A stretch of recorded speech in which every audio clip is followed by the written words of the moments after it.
like electricity, water, housing, education, and healthcare for all. Under the inspiring leadership of the Honorable Prime Minister of India, guided by his vision of inclusive growth for all, we have worked towards doubling farmers' income and reigniting the entrepreneurial spirit of India through a multi-pronged strategy. As part of the third annual meeting of AIIB, a number of host country seminars have been organized on important issues centered on the theme mobilizing finance for infrastructure, innovation, and collaboration. I am delighted that the distinguished participants have given bold new ideas to achieve our objectives. We hope to continue receiving your recommendations and support for formulating future policy. In this context, I hope you all have an engaging, stimulating, and lively exchange of views during this annual meeting. In conclusion, the Upanishads from our ancient Indian texts state, and I quote, "The little space within the heart is as great as the vast universe." Our meeting here is an embodiment of this philosophy. It is a meeting of open minds and hearts to achieve the universal goals of prosperity and progress. I once again extend a warm welcome to all of you. Thank you very much, ladies and gentlemen. Jai Hind.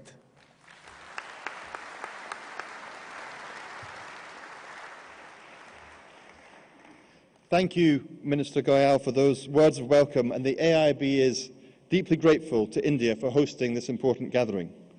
I now have the pleasure to introduce to you the President of the AIIB, Mr. Jin Lichun.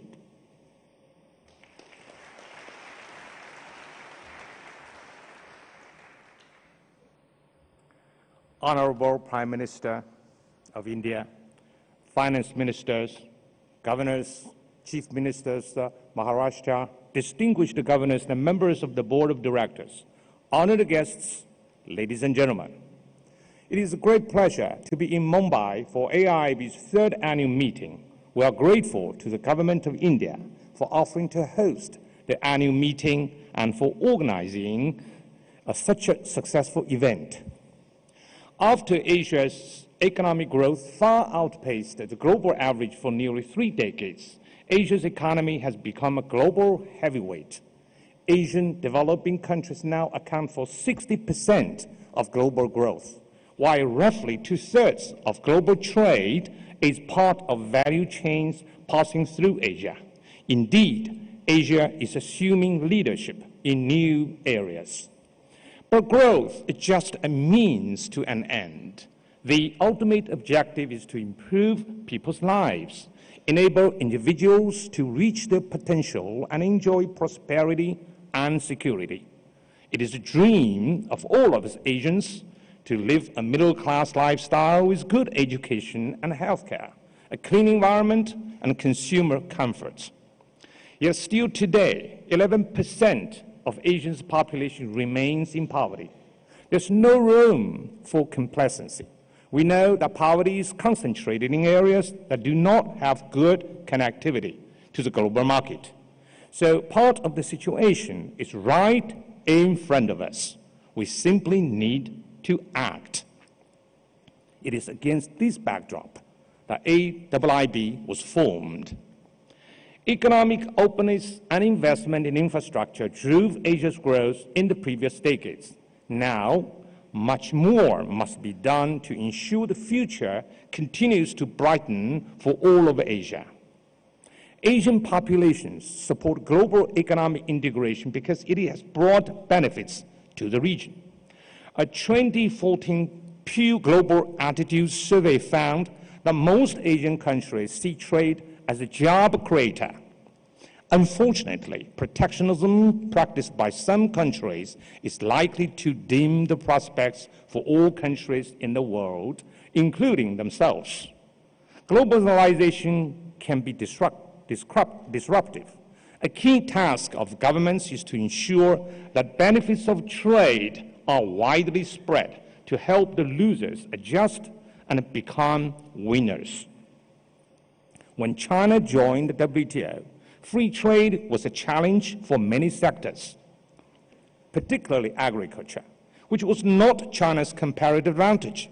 But the Chinese government implemented crucial reforms and economic restructuring and improved its social policies and income redistribution.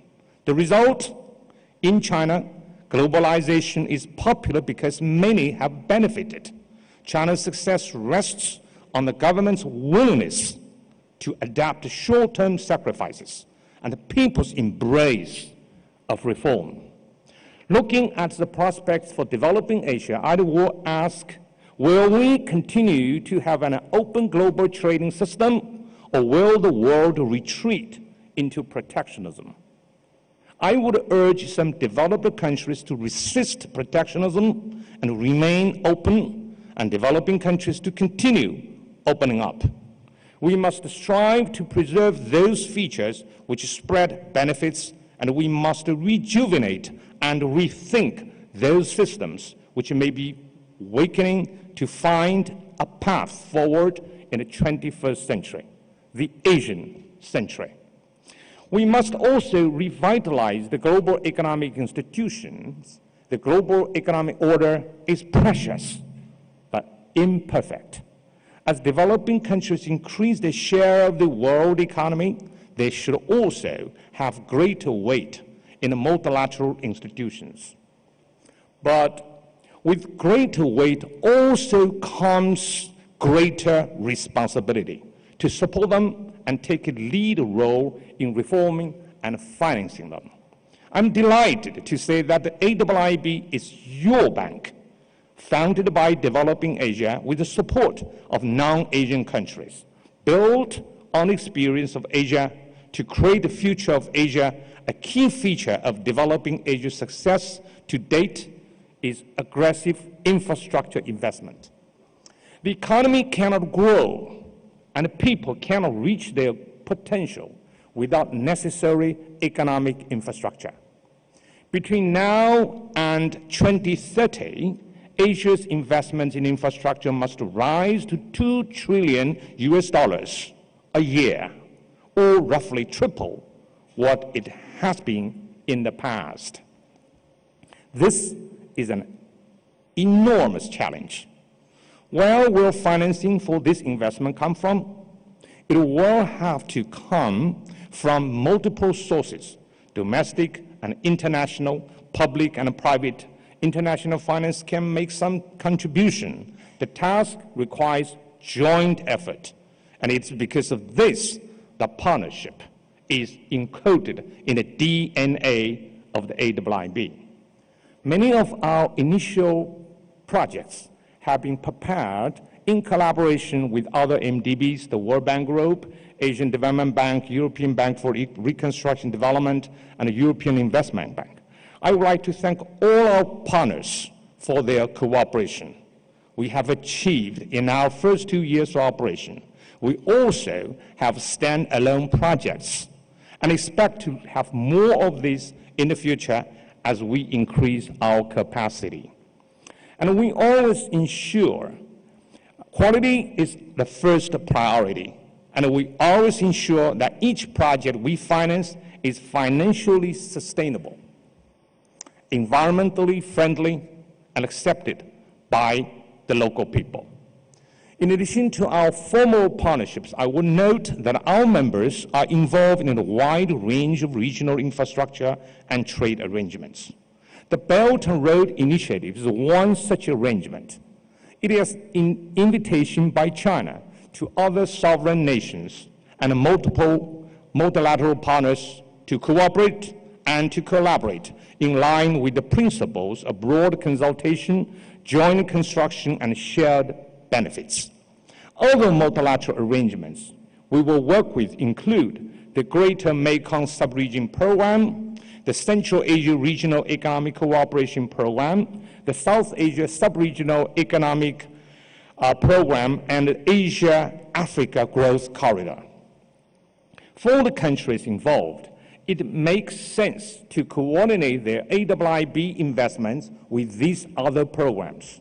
For the AIIB, we will promote cooperation in all of these areas, provided that the projects meet the high standards we expect. However, it is important to note that there is a limit to how much infrastructure financing can come from abroad. Today, the average debt for Asian countries is at a favorable level, and continued rapid growth means countries can cautiously take on more external debt. But there are some countries that face unsustainable external debt, and they will need to adjust their policies. This issue of external debt sustainability is one of the reasons why foreign financing must work in partnership with domestic sources, including the domestic private sector and local governments. And it's for this reason that the title of this year's annual meeting is Mobilizing Finance for Infrastructure, Innovation, and Collaboration. Well-designed technical assistance from MDBs and other sources can help developing countries design good projects and implement them effectively. So, some keys to implementation are competitive bidding on contracts, independent supervision and auditing, and environmental and social safeguards. Another aspect of policy frameworks that I know of personally is pricing of infrastructure services and cost recovery. When China opened up in the early 1980s, the country was faced with mounting infrastructure constraints and scarce local fiscal resources. Early on, the government's policies moved forward towards cost recovery, particularly in power and roads. China now has more kilometers of toll roads than any other country. People who had to cope with stiff tolls and high utility charges are now benefiting from extraordinary infrastructure facilities, thanks to the rational pricing which enabled the networks to expand quickly. Malaysia and Thailand are good examples of cost recovery in the power sector. Each has average electricity tariffs above average cost to make the industry profitable, which has gone hand in hand with high electricity quality in a number of developing countries. Pricing of utilities, especially for households, falls short of cost recovery, and unless addressed properly and promptly, infrastructure bottlenecks will continue to slow down economic development. We cannot discuss infrastructure growth without also considering the environmental impacts of climate change. Environmental and social sustainability is a fundamental aspect of AIIB's support for infrastructure development and enhanced interconnectivity in Asia. Consistent with the United Nations Sustainable Development Goals, we recognize the need to address the three dimensions of sustainable development: economic, social, and environment, in a balanced and integrated way. We also subscribe to the principle of sustainable development in the identification, preparation, and implementation of our projects. Now, let me cite examples of what AIIB finance projects actually mean on the ground.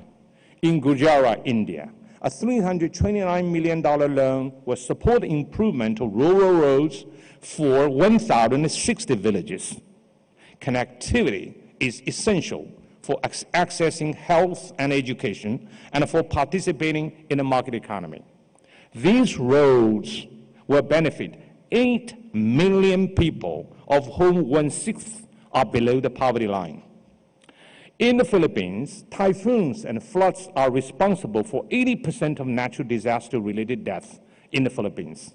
AIIB is partnering with the government of the Philippines and the World Bank to upgrade waste management and modernize pumping stations along Metro Manila's main waterways. The past year also saw AIIB's first loan outside Asia. The board of directors approved a strategy which guides our approach for leading to non-regional members. AIIB's $210 million investment in Egypt will transform an open desert in Bambar into a solar power park, hastening Egypt's use of renewable energy sources while decreasing the country's dependence on gas and oil. We have been approached by countries in Africa, Latin America, and Europe looking for AIIB's help. We focus on Asia, but we support other regions. Other development of bridging the infrastructure financing gap is to create a mechanism to mobilize private capital from global long-term investors, such as pension funds, endowments, and insurance companies. An example of where we are doing this is our $150 million investment in a fund to make private equity investments in India's infrastructure sector with Morgan Stanley as the fund manager. Through this kind of fund, we can reach smaller projects that would not be efficiently done for AIIB to take on directly. And this week, we have also agreed to invest $100 million in India's new National Infrastructure and Investment Fund, an innovative new mechanism to attract more private capital to meet this country's huge infrastructure needs.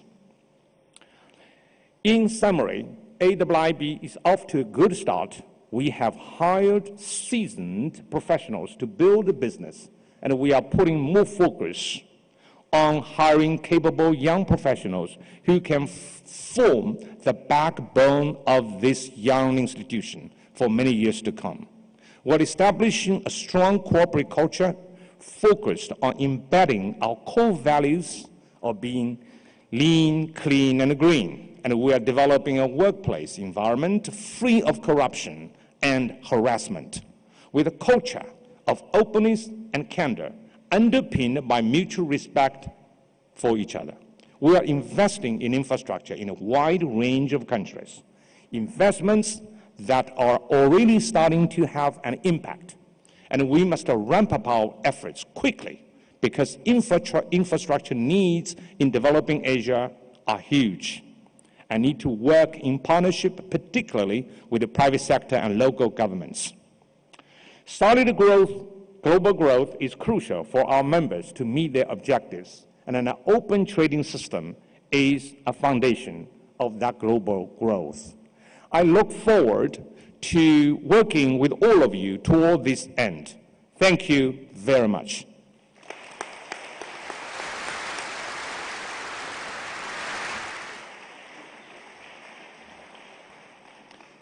Thank you, President Jin, for those remarks and for your leadership of the bank. Now, as you all know, the bank is a multilateral institution, and our growing membership now includes members from every continent.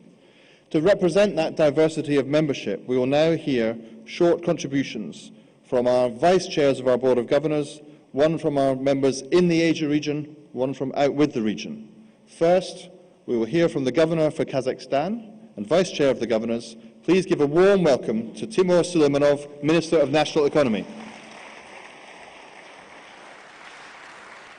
Thank you very much, Your Excellency Prime Minister Modi, Your Excellency President Jin, dear governors, ladies and gentlemen. Let me express my greetings and sincere congratulations on behalf of the government of Kazakhstan on hosting this third annual meeting of the Asian Infrastructure Bank. I would like to thank Indian government for the true Indian welcome and true Indian hospitality. I also express my gratitude to all of you for supporting Kazakhstan's candidacy to be one of the first vice chairs for this annual meeting. It is with great pleasure that we can state that within a short period of time, AIIB has become an equal participant in the system of international multilateral development organization and has won its rightful place within the world's economic and financial system. Kazakhstan was extremely pleased to take the news on the bank's AAA rating given by all three major rating agencies. It confirms the bank's sound financial position and ability to lend to its member countries. We also full-heartedly welcome and congratulate Lebanon on becoming the 87th member of the AIWB family. The theme of the third annual meeting of the bank is mobilizing finance for infrastructure, innovation and collaboration. It is closely linked to Kazakhstan's foreign economic policy, which is aimed at multi-vector cooperation, openness, and adherence to the rules-based system of international trade. We believe in the context of current global processes, the future of our region is determined by our cooperation. On our side, we have set the goal of entering the top 30 most developed countries in the world, and to that end, we implement a number of structural institutional reforms to achieve that goal. In order to closely integrate our country with Central Asia, China, countries of the Eurasian Economic Union, and Europe, we're implementing significant regional infrastructure projects. Kazakhstan plans to become a regional business and investment and transportation hub, and we're diligently working towards that goal. The construction of the 3,000-kilometer long Kazakhstan section of the international corridor Western Europe, Western China has been completed. It is a key element that connects physically the Belt and Road Initiative with the countries of the Eurasian Economic Union, with Central and Eastern Europe. And we have seen the freight turnover between the region has increased by 2.5 times and the transit traffic by 3 times. 3 pilot container trains have been launched. We call them Nomad Express on the Trans-Caspian International Transport Route. It connects China, Kazakhstan, Azerbaijan, Georgia, and Turkey, as well as China and Iran through Kazakhstan and Turkmenistan. New logistics hubs have been built in the eastern and western regions of our country, as well as the joint Kazakh-Chinese logistics terminal at the seaport of Lanyungan. The capacity of our ports on the Caspian Sea has been increased to the total of 26 million tons per year.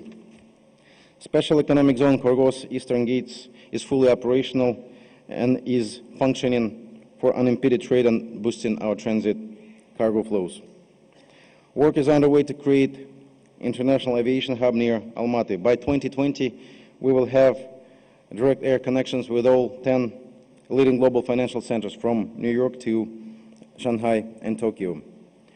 Financial infrastructure is of key importance to Kazakhstan and our region in general.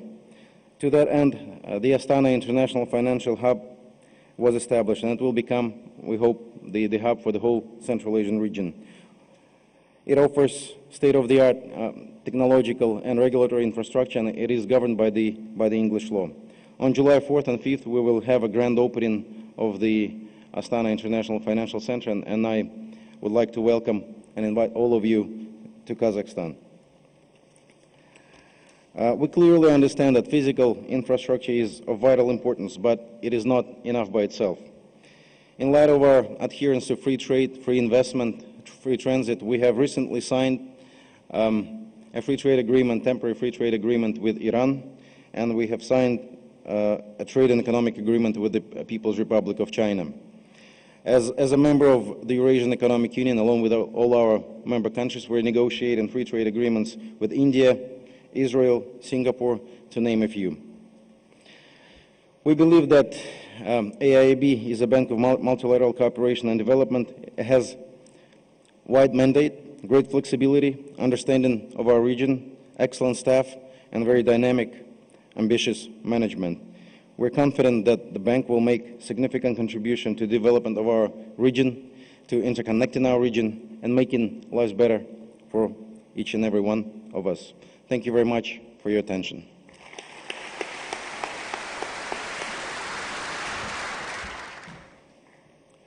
Thank you very much indeed, Governor. We'll now hear short remarks from the Governor for Norway, Vice Chair of the Board of Governors, representing our non-regional members. Please welcome Mr. Nikolai Astrup, Minister of International Development.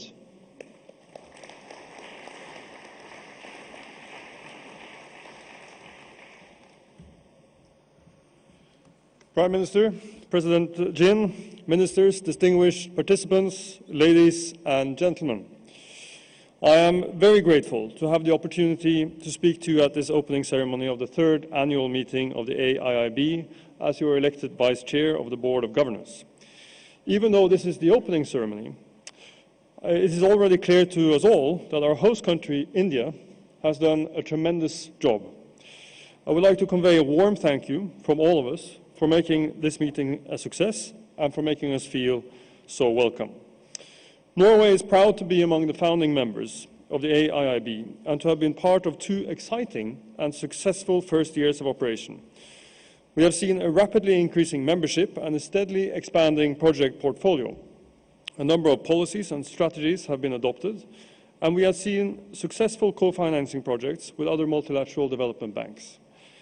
The AIIB has learned from, but not copied, partner banks, which in certain respects makes the AIIB a different kind of bank. In my view, the multilateral finance architecture needed a slightly different institution, and I think we are well on the way to creating a bank that provides quick, cost-effective, tailored solutions for borrowing countries. This is thanks to the hard work of President Jin and each and every staff member at the AIIB. I welcome the choice of topic for this meeting, mobilizing finance for infrastructure, innovation and collaboration. The international community has now developed a vast multilateral finance architecture with the AIIB, the other MDBs, the Green Climate Fund, and a host of other multilateral financing mechanisms. However, I wonder if our appetite for new innovative mechanisms sometimes gets in the way of addressing the real challenge for many, which is accessibility, and the need to have an overview of all the different financing options and instruments available to us, and understanding how to use them. Is there, perhaps, a need for some kind of one-stop shop created by these institutions in collaboration to help guide us all? The AIIB has been created to help fill the huge infrastructure financing gaps in the clear knowledge that this will not be possible without massive amounts of finance from both private and public sources. In this endeavor, we need to improve our ability to mobilize institutional investors. I know firsthand that this is easier said than done, but it is essential if we are to mobilize the necessary funds for worldwide development. I truly hope that the AIIB will be able to put together investment packages that are attractive to this class of investors. I cannot talk about infrastructure without mentioning the oceans, the true highways of the global markets. More than 90% of world trade is carried by sea.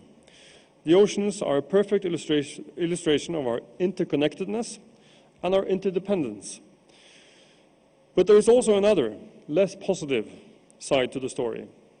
Every year, a staggering 8 million tons of plastic ends up in the oceans. And 80% of marine litter comes from land-based sources. This needs to stop. The people of India, just like the people of Norway and countries all over the world, are rallying to do their bit to reverse the trend of plastic waste suffocating the seas. But we have to do more, much more, to ensure clean and productive oceans for the future. I hope that the AIIB will become an important partner and investor in this endeavor. We will have to invest a lot of money in waste management in the coming years if the oceans are still to sustain marine life in 2050. The only good thing about this bad situation is that waste management is both a very profitable line of business and an area with great opportunities for job creation.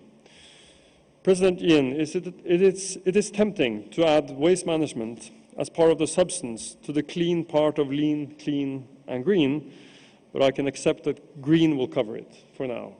Thank you so much.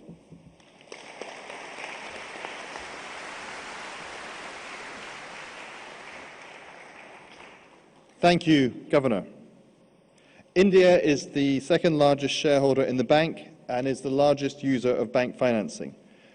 As a founding member, India played a leading role in shaping our institution, and this commitment owes a great deal to the leadership of our final speaker. So now, the moment you've been waiting for. Prime Minister, we look forward very much to hearing what you have to say.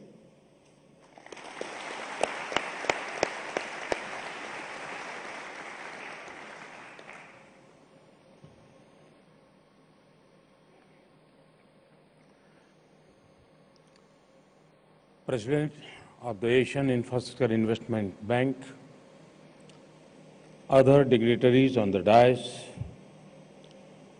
distinguished delegates from India and abroad, ladies and gentlemen, I'm happy to be here in Mumbai for the third annual meeting of the Asian Infrastructure Investment Bank.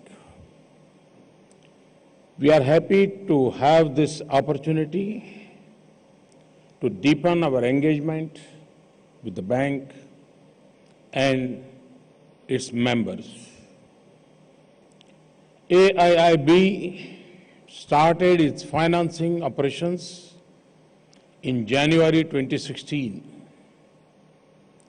In less than 3 years, it has in its own fold 87 members and a committed capital stock of $100 billion.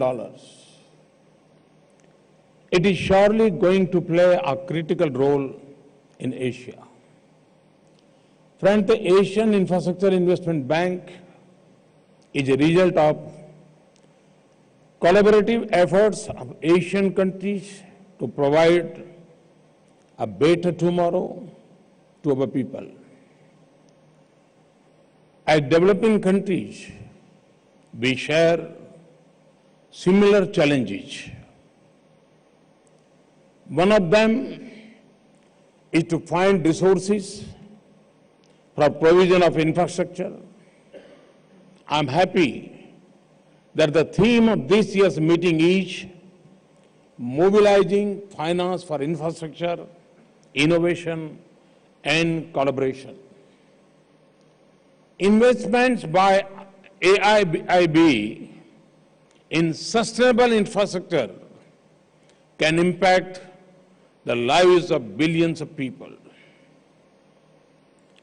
Asia still faces wide-ranging disparities in access to education, healthcare, financial services, and formal employment opportunities. Regional multilateralism through institutions such as AIIB can play a central role in helping to raise resources. Sectors such as energy and power, transportation, telecom, rural infrastructure, agriculture development, water supply and sanitation, environment protection, urban development, and logistics require long-term funds. The interest rate on these funds need to be affordable and sustainable. In short period, AIIB has approved 25 projects in a dozen countries with a total financing of over $4 billion. This is a good beginning. With committed capital of $100 billion and huge need for infrastructure in member countries, I take this opportunity to call upon AIIB to expand from financing $4 billion to $40 billion by 2020 and $100 billion by 2025.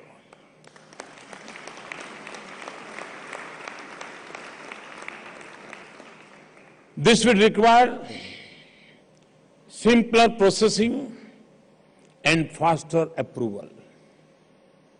It would also need high-quality projects and robust projects proposals. I believe that India and AIIB are both strongly committed to making economic growth more inclusive and sustainable. In India, we are applying novel public-private partnership models infrastructure debt funds and infrastructure investment trusts to fund infrastructure. India is trying to develop brownfield assets as a separate asset class for infrastructure investment. Such assets, having passed the stages of land acquisition and environment and forest clearances, are relatively de-risked. Hence, for such assets, institutional investment from pension, insurance, and sovereign wealth funds are likely to be more forthcoming. Another initiative is the National Investment and Infrastructure Fund. This aims to channel investment from both domestic and international sources into infrastructure. This fund has received a boost with AIIB committing $200 million for investment. Ladies and gentlemen, India is one of the most investor-friendly economies in the world. Investors look for growth and macroeconomic stability. They want political stability and a supportive regulatory framework to ensure protection of their investment. From the point of larger scale of operations and higher value addition, an investor is also attacked by a large domestic market size available for skilled labor and good physical infrastructure. On each of these parameters, India is well placed and has performed very well. Let me share you with some of our experiences and achievements. India has emerged as a bright spot in the global economy, which is driving global growth as well. With a size of $2.8 trillion, it is the seventh largest in the world. It is the third largest in terms of purchasing power parity. In the fourth quarter of 2017, we grew at 7.7%. In 2018, we are projected to grow at a 7.4%.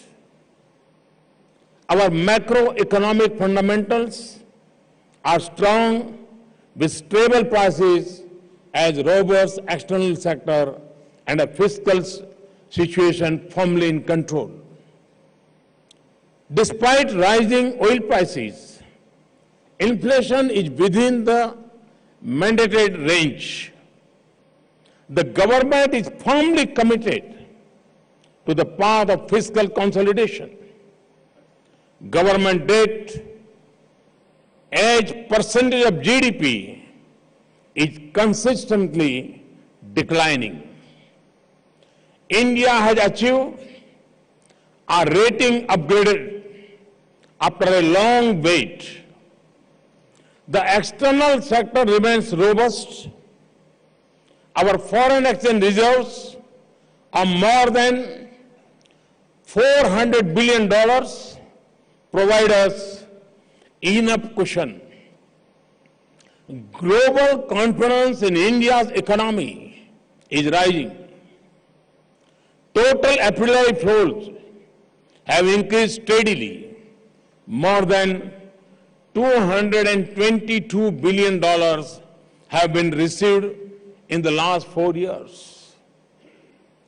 As per UNCTAD's World Investment Report, India continues to be one of the top FDI destinations in the world.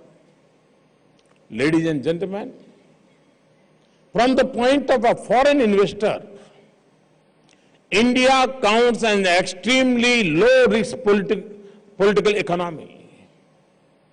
The government has taken a number of steps to boost investment.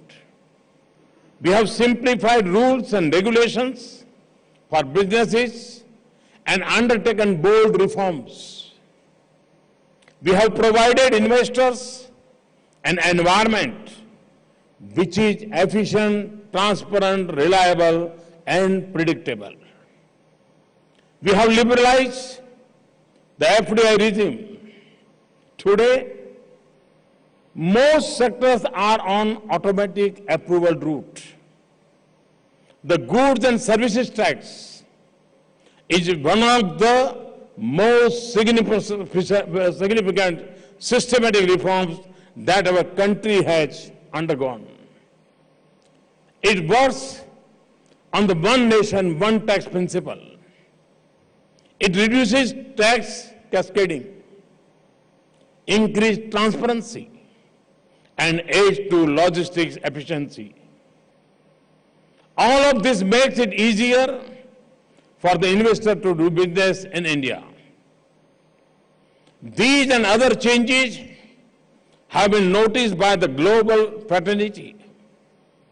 India has jumped 42 places in 3 years to enter the top 100 in the World Bank's Ease of Doing Business Report 2018. The size and growth of the Indian market hold much potential. India's per capita income has doubled in the last 10 years. We have over 300 million middle-class consumers. This number is expected to double in the next 10 years. The size and scale of requirement in India gives the added advantage of economies of scale for investors. For example, the housing program in India targets 10 million houses in urban areas. This would be more than the total requirement of a lot of countries taken together. Therefore, the use of new technology in house construction would have added advantage if tried in India. Another example of scale would be the renewable energy program in India. We have set a target to construct capacity of 175 gigawatts of renewable energy by the year 2022. Of this, the solar energy capacity will amount to 100 gigawatts, and we are well on course to exceed these targets. We have added more capacity to renewable energy than conventional energy in 2017. We are also making collaborative efforts to mainstream solar energy in the form of an international solar alliance. The founding conference of the alliance was held in New Delhi earlier this year. The alliance aims at a solar capacity of 1,000 gigawatts with an investment of $1 trillion by 2030. India is working on e-mobility. The challenge before us is of technology, particularly with respect to storage. We will be hosting a global mobility conference this year. I hope that this will help us in moving forward.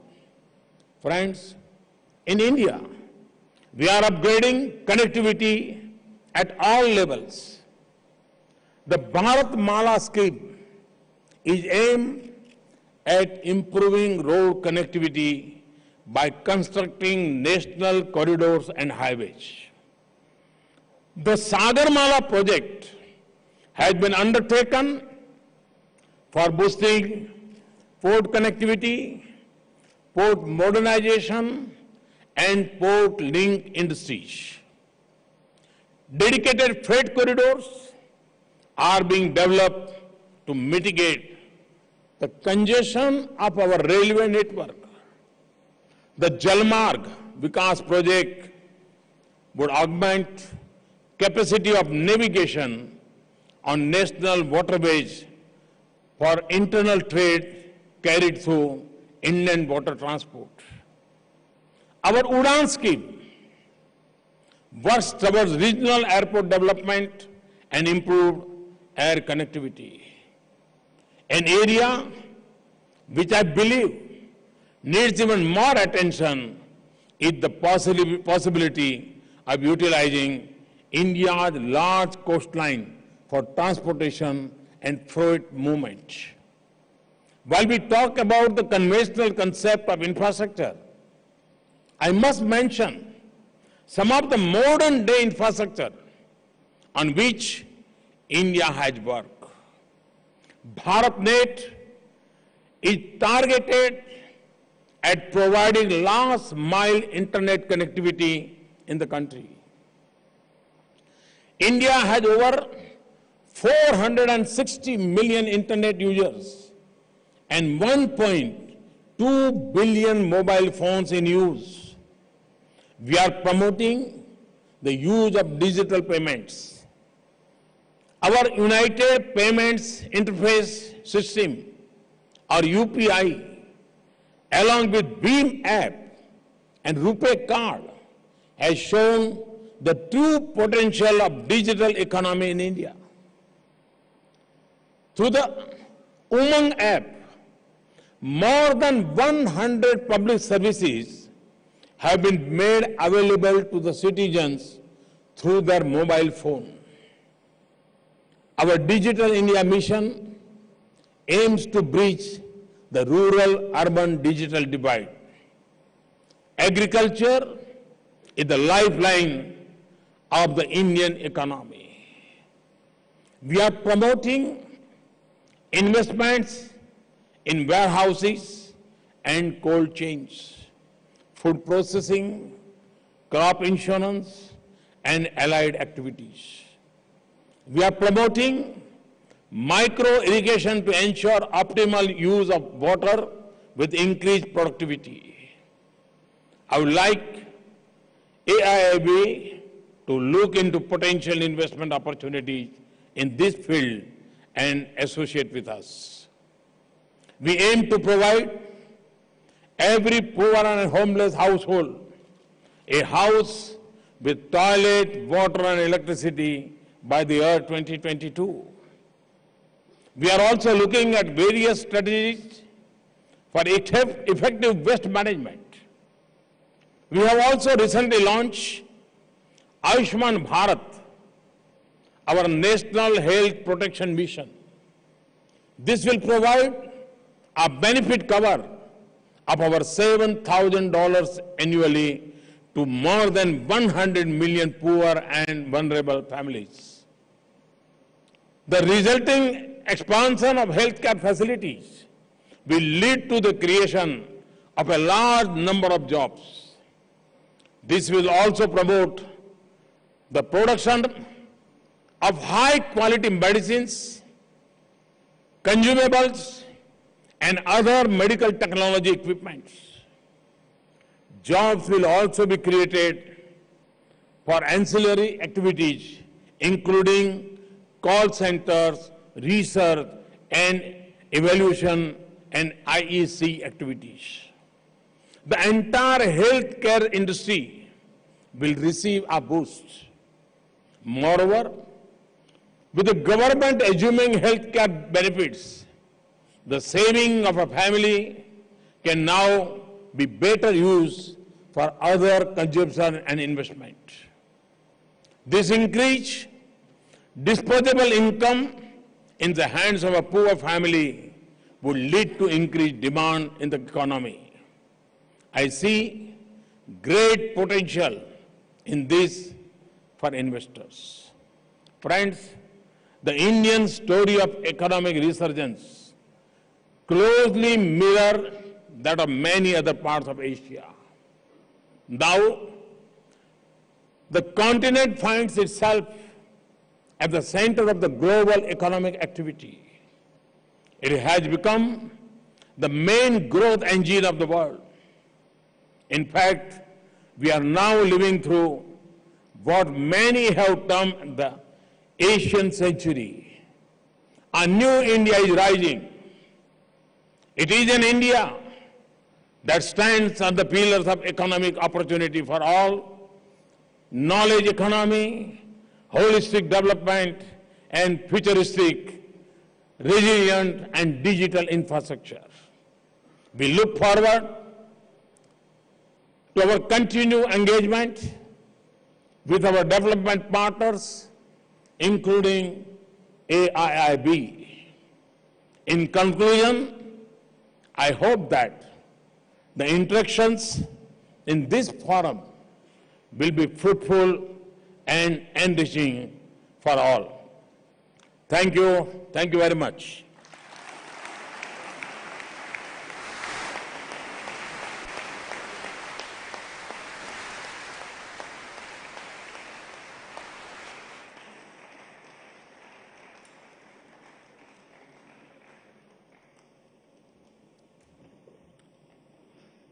Thank you very much indeed, Prime Minister, for those inspiring words. We're grateful for your support for the bank and for the advice and guidance that you have given us today. That's the conclusion of our opening ceremony. Thank you for attending. Could I ask delegates to remain in the hall while the Prime Minister leaves, and let us thank the Prime Minister again for his attendance. Thank you.